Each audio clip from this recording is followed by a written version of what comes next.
Hi everyone, I'm Tisa Brown. I'm the Provincial Silviculture Performance Assessment Specialist with the Forest Science Planning and Practices branch.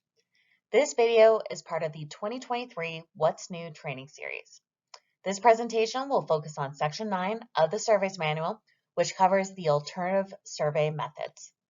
Now, it's a really big section, but I'm only going to be covering 9.1, which provides background info, and 9.2, which covers the survey methods for complex vertical stand structures. I made no changes to sections 9.3 or 9.4 other than formatting, spelling, grammar, so I will not be covering them. All right, let's begin with some background info. Okay, before we dive into the procedure changes, I just want to talk quickly about picking the right survey method because I get more questions about this than anything else. So for resources, you can check out the suitability matrix that's at the start of section 9, or you can refer to Appendix 9B. I'll just highlight a few key points based on the most common questions I get. So first, if you have a stratum with more than 5 meters square per hectare dispersed basal area, you should be using a method from section 9. Sections 1 through 8 no longer apply. Those are intended for your single layers, standard clear-cut stands. Next, your multi-story survey method. If you're using that, you need to have uneven age stocking standards because you need 4 TSSs and 4 MSSs. Also, it's important to note that these uneven age stocking standards have only been developed for the IDF subzone, no other subzones in the province. Also, this survey method and these standards are only meant for stands intended for uneven age management. You may have an uneven age stand, but if it's not planned for an uneven age management regime, this is not the right survey method. So to have an uneven age management regime, you would have multiple harvest entries planned through time to continuously maintain the uneven age stand structure. So you're probably using a single tree selection system. Now, there are site plans all around the province with these uneven age stocking standards applied. But if the CSP isn't describing the next cutting cycle or identifying the silvicultural system as single tree selection, these standards have probably been misapplied. If that's the case, you should consider a site plan amendment. All right, to talk about the alternative survey methodologies, you need to have a solid understanding of the 4 layer types. So this is a great graphic from the FS 660. It really explains everything. Your layer 1 trees are your mature trees.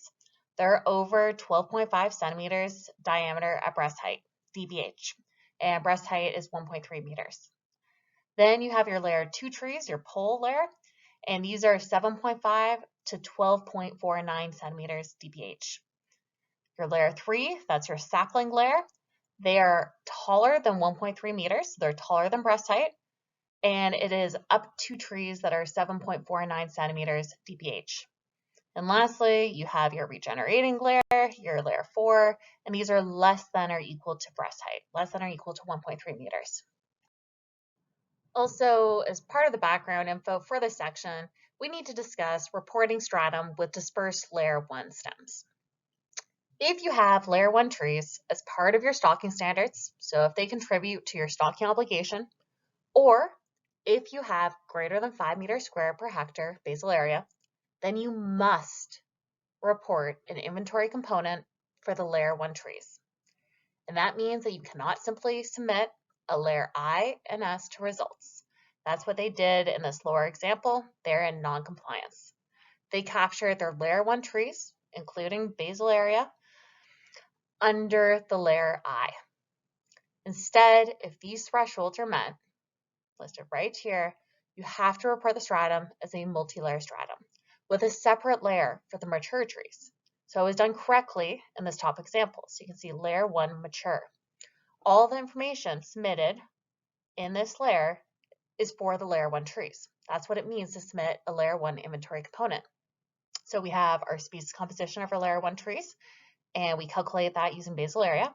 We have heights and ages for our layer 1 trees. You can see that they're clearly mature. We have basal area. We have crown closure just for layer 1 trees. We have forest health information, which is just for the layer 1 trees, and we use different forest health damage criteria for these older trees. And we have density. Now, density is a bit of a weird one. Density is only a requirement if your status is IMM. If the status is MAT, like it would be for most coastal stands under CEDRUS, then it's not actually a mandatory requirement. This reporting requirement isn't new. It was communicated in 2015 and it came into effect in 2016. Is thoroughly explained in a document saved on the results webpage entitled Submitting Forest Cover to Results for Openings with Tree Retention. This obligation was also explained by Dave Weaver, my predecessor, in his training presentations on the alternative survey methods. This is actually a slide from one of his presentations that has been posted on the survey's webpage for about 6 years. Despite this, there's very low compliance. I did a small audit last month, looking at roughly 60 blocks with greater than 5 meters squared per hectare basal area. Almost 100% of the SUs were reported with an I and S layer, despite clearly having mature trees and regenerating trees in the stand. So these openings, they failed to meet their legal obligation to submit an inventory label for the layer 1 trees. There's clearly a lot of confusion around this, so I'm going to make it my focus for training and auditing over the next few years. To start, I plan on posting a training video, but to tide you over, I'll just show a few results examples quickly. All right, so here we have an example of an opening that did a good job at reporting layer 1 trees to results. Ignore the actual free growing numbers, they end up having to use 97.1, but that's not the point of this example. So SU2, it's the one in blue. As you can see, 4 layers are reported. 1, 2, 3, 4, 1S, 2S, 3S, 4S. That makes sense because this SU has uneven age stocking standards with 4 targets and 4 minimums.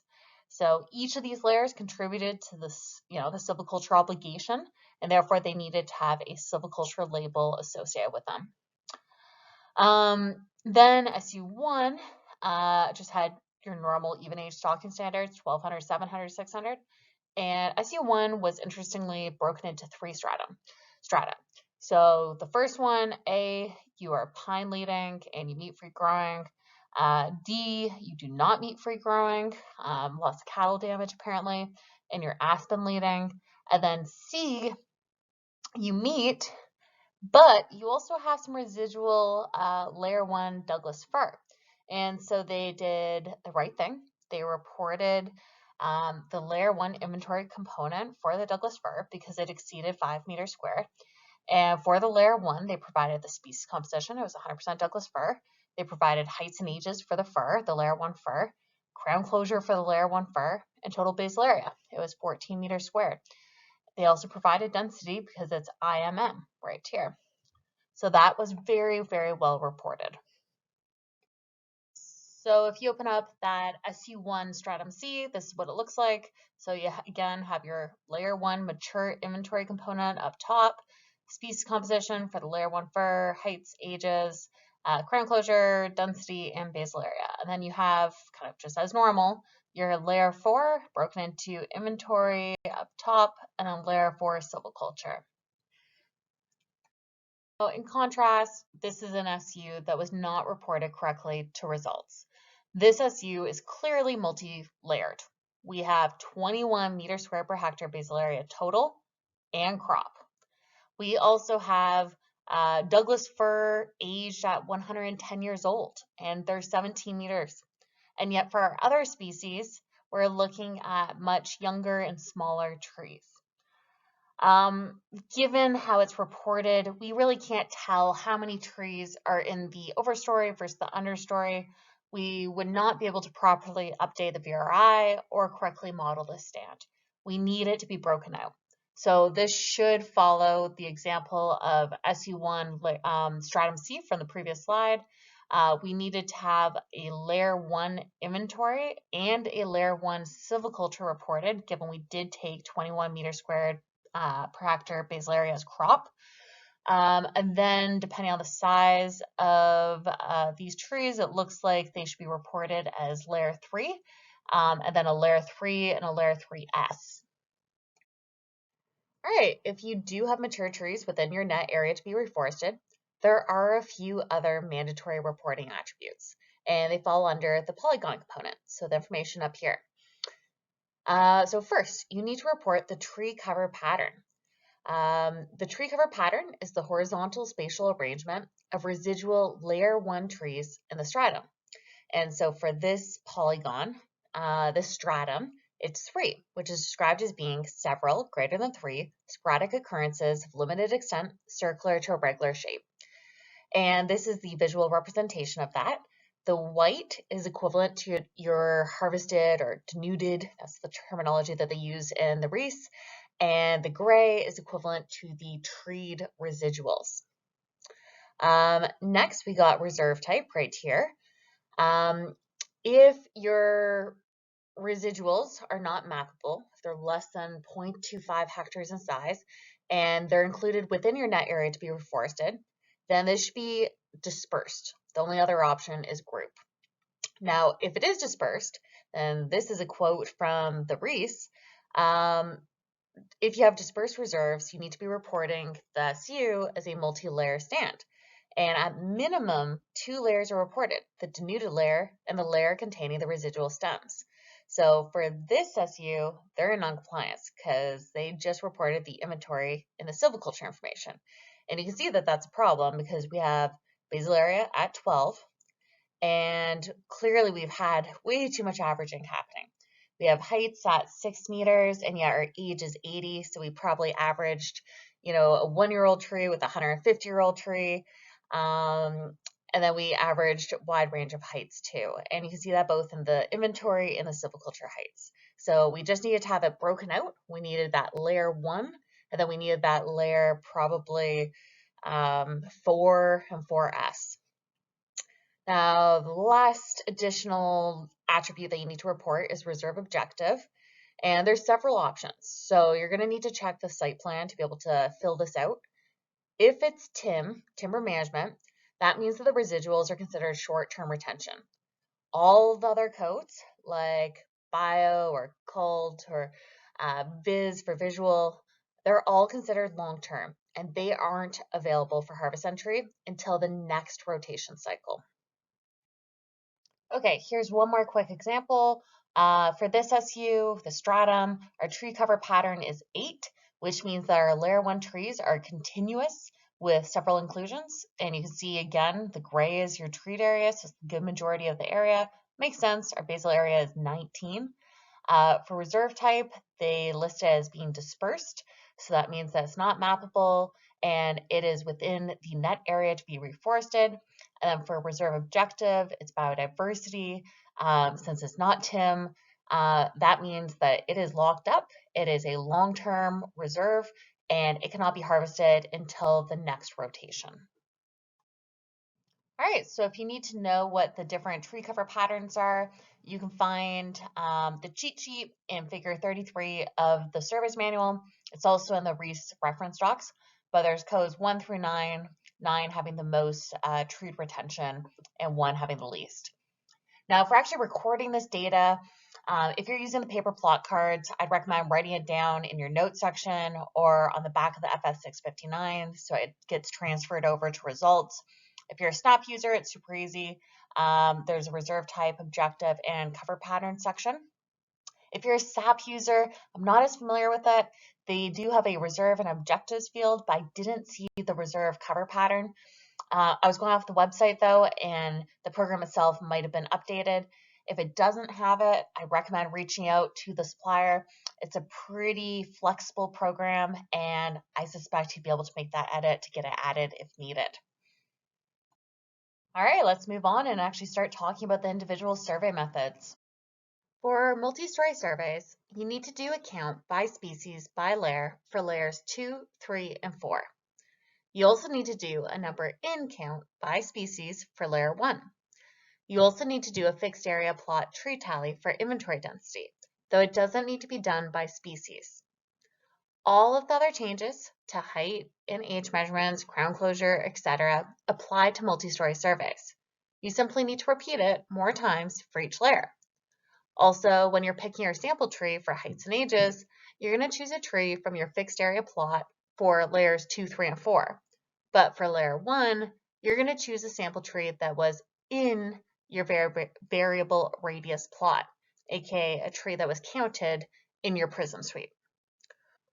Also, in the Section 7 instructions for inventory heights and ages, you're meant to exclude residuals.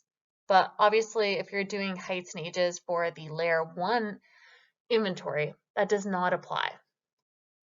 All of the changes that I just covered for the multi-story survey method also apply to layered surveys. So other than that, no other real changes. I did add some key features to the layered and multi-story sections at the start to help differentiate them. I also added links to Dave Weaver's old retention survey technique methodologies videos, just as another reference. With DFP, those same changes apply. The only real difference is that the total tree counts by species can be done for a combined understory layer, which would massively speed up the survey. So a combined layer would amalgamate layers 2, 3, and 4, and then you would simply report it to results in the most abundant of those layers based on density. So layer 2, 3, or 4.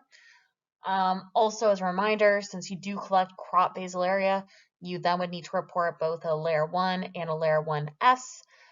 Both of them would use basal area for species composition. I made more significant changes to the Cedrus section. It was previously 30 pages, and it was directly copy and pasted from the Cedrus implementation guide. There were many sections that did not relate to surveying, so I cut it down to what was relevant, and I linked the guide. I also linked the Appendix 3, which is in a separate document. It covers coastal second growth Douglas fir retention stocking standards. I also added the 2G Doug fir standard criteria to the suitability section. I've also removed the Cedrus DFP option 1 from the manual. At this point, everyone should be using the tabular standards and survey methodologies. I also altered the tabular methodologies in a few ways. Previously, data had to be collected by layer. After following up with FABE, they're fine if you collect it as a layer 1 and then a combined understory layer 2, 3, 4, like DFP. Otherwise, all the changes that we just talked about apply. And that's it. Thank you so much for doing this training. After watching these videos and reading the manual, I hope the procedures are clear. If anything is confusing, please reach out. I'd be happy to help. And with that said, have a great survey season, and hopefully I'll see you out there.